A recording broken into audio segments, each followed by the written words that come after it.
Caregiving often reduces to this: a quiet room, a heavy burden, and a single person left to carry it. We believe having multiple children mathematically guarantees a wider safety net. More children, more shoulders. But when long-term care begins, the math falls apart. Adding siblings rarely lightens the load for the one who steps up. Responsibility tends to shift.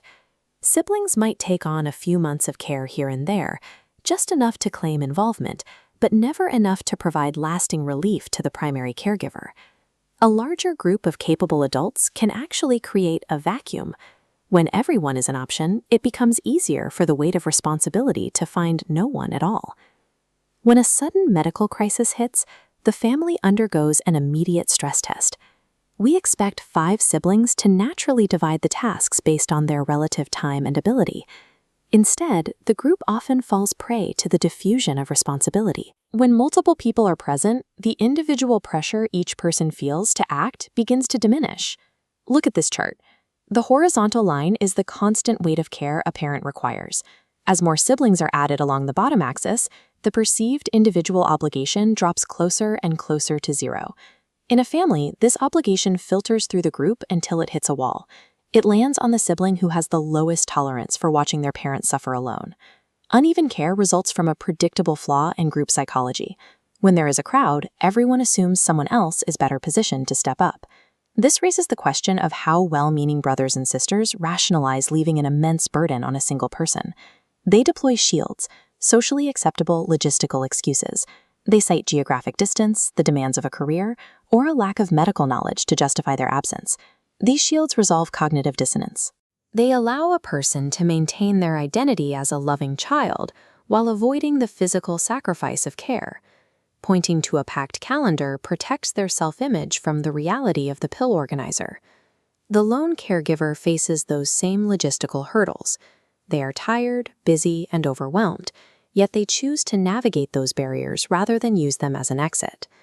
Modern complexity makes it easier to explain why someone refused responsibility, but it does not actually remove the responsibility itself. Once a primary caregiver absorbs the initial shock of a crisis, the family structure settles into a new equilibrium. This leads to role fixation. The rest of the family implicitly agrees that because one person is managing the situation, the problem is permanently solved. Siblings often settle into minimum viable involvement. They send money, make Sunday phone calls, or visit briefly for holidays. These token gestures alleviate their own guilt without providing systemic relief. Those gestures contrast sharply with the daily reality of the lone caregiver. They absorb the relentless grind of hospital visits, sleepless nights, and hypervigilance. The caregiver becomes the entire support infrastructure simply because they refuse to walk away. Family systems fail when siblings stay just involved enough to feel virtuous, while stepping back far enough to leave one person drowning. Over time, the exhaustion of the primary caregiver crystallizes into a harsh clarity regarding their family dynamics. Traditional cliches about family loyalty offer zero structural support. Phrases like "blood is thicker than water" mean very little when a parent needs to be physically lifted. Caregiving is a brutal, repetitive, and inconvenient physical sacrifice that exists far beyond the theory of love. This responsibility reveals who stays present when the execution of love becomes heavy.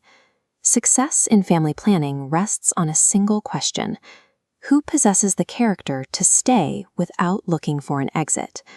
If you are carrying that weight alone, the imbalance you feel is real. True presence is a rare, active decision.